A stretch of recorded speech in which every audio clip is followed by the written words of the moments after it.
Assalamualaikum warahmatullahi wabarakatuh.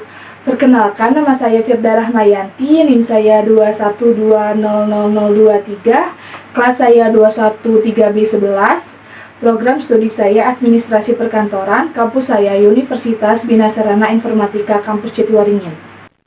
Pada kesempatan kali ini, saya akan menjelaskan tentang langkah-langkah persiapan rapat, langkah-langkah pelaksanaan rapat, serta hal-hal apa saja yang terdapat di dalam sebuah notulen.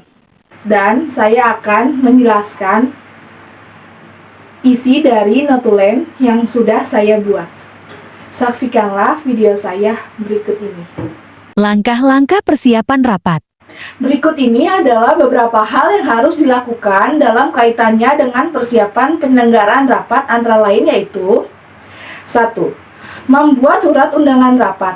Undangan dibuat jauh-jauh hari sebelum rapat akan dimulai. Di dalam undangan rapat berisi yang pertama, hari, tanggal, dan jam. Yang kedua, tempat rapat.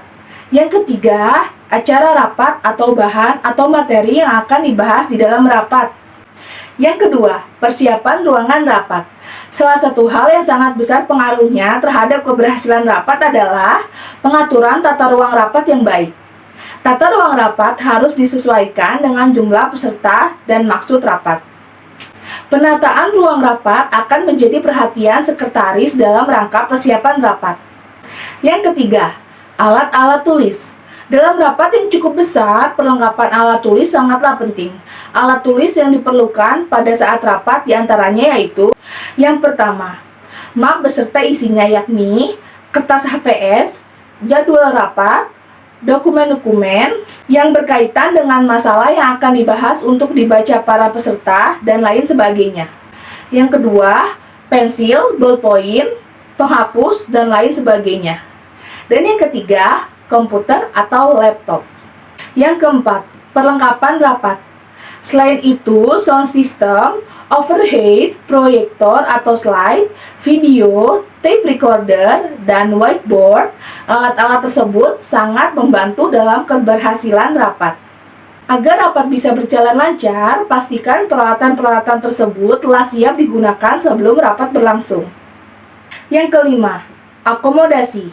Untuk penyelenggaraan rapat yang cukup lama, maka perlu dipersiapkan akomodasi, yaitu antara lain hotel atau penginapan dan transportasi untuk para peserta rapat tersebut.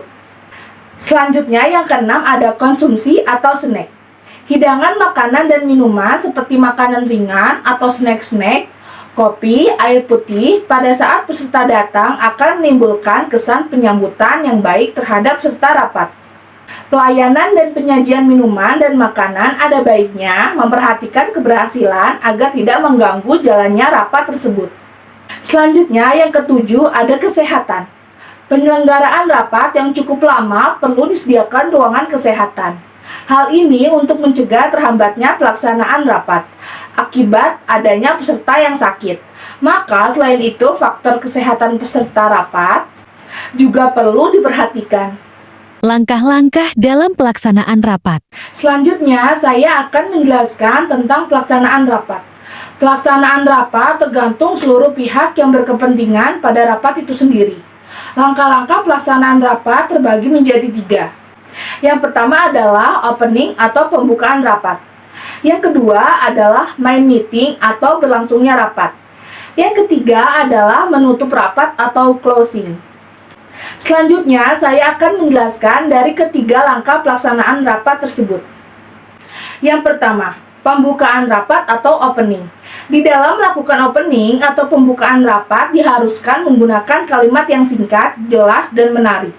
Dan dalam opening atau pembukaan rapat meliputi 1. Jadwal acara rapat itu sendiri. Yang kedua, tata tertib rapat yang bersifat fleksibel. Yang ketiga, motivasi kenapa rapat itu harus dibahas. Yang keempat, Pengenalan masalah atau persoalan masalah yang akan dibahas. Yang kelima, tujuan diadakannya rapat. Dan yang keenam, tanggapan dan saran-saran mengenai masalah dalam rapat tersebut. Selanjutnya, yang kedua adalah main meeting atau berlangsungnya rapat.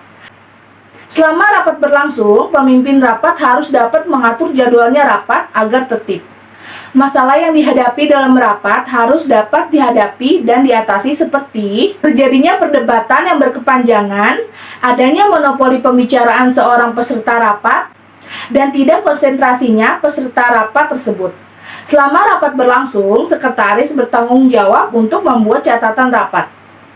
Terdapat dua bentuk catatan rapat, yakni verbatim atau catatan lengkap semua pembicaraan saat rapat tanpa ditambah atau dikurangi. Dan notulah, yaitu catatan yang berisi pokok-pokok pembicaraan yang dibahas di dalam rapat tersebut. Selanjutnya, yang ketiga adalah menutup rapat atau closing. Rapat yang sedang berlangsung selama beberapa waktu pada akhirnya harus ditutup. Apabila di dalam rapat belum menemukan keputusan, maka pemimpin rapat dapat menunjuk tim khusus untuk menyelesaikan masalah tersebut. Namun, apabila dalam rapat tersebut tidak ditemukan hambatan yang telah menghasilkan keputusan, maka di akhir rapat, pemimpin atau diwakilkan oleh notulen dapat membaca hasil dari pertemuan atau rapat tersebut. Hal-hal yang terdapat di dalam notulen. Selanjutnya, saya akan menyebutkan apa saja yang harus dimasukkan ke dalam notulen rapat. Yang pertama, ada judul notulen. Yang kedua, waktu, tempat, tanggal, bulan, dan tahun. Yang ketiga, jam. Jam yang dimaksud ini adalah jam ketika rapat dimulai sampai rapat selesai. Yang keempat, daftar hadir. Yang kelima, daftar tidak hadir.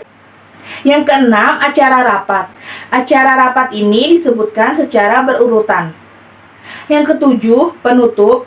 Yang kedelapan, tanda tangan pembuat notula atau sekretaris. Yang kesembilan, pengesahan oleh pemimpin rapat. Notulen rapat.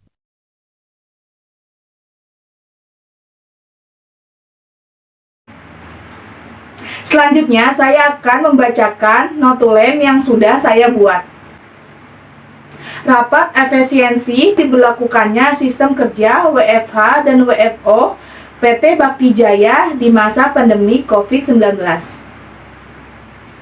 Waktu: hari Senin, tanggal 14 Desember 2021, pukul 7 pagi sampai 10.30 siang.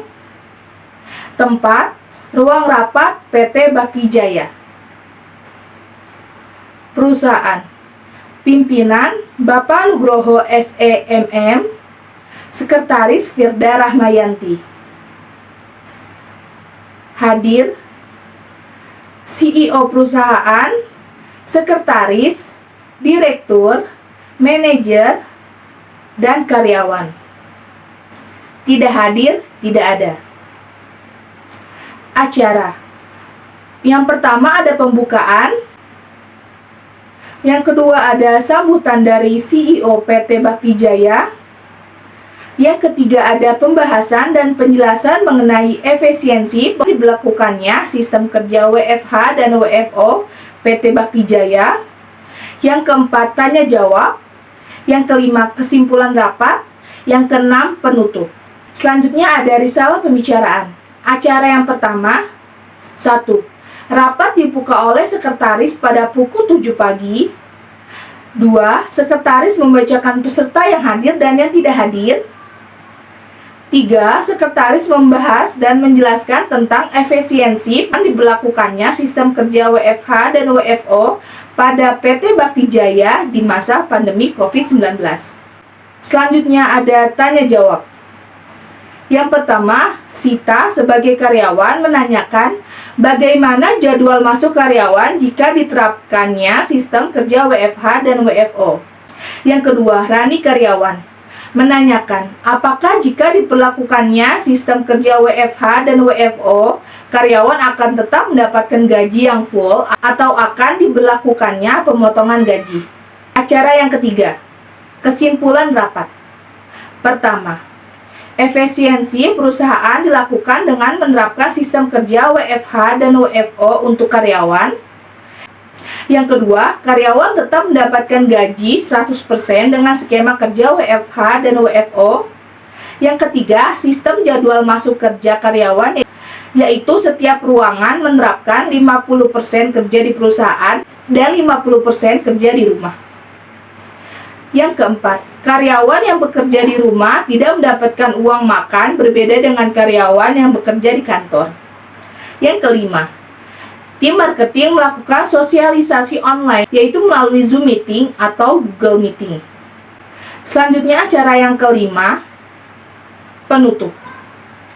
Tepat pada pukul 10.30 siang, rapat ditutup oleh CEO dengan salam dan terima kasih.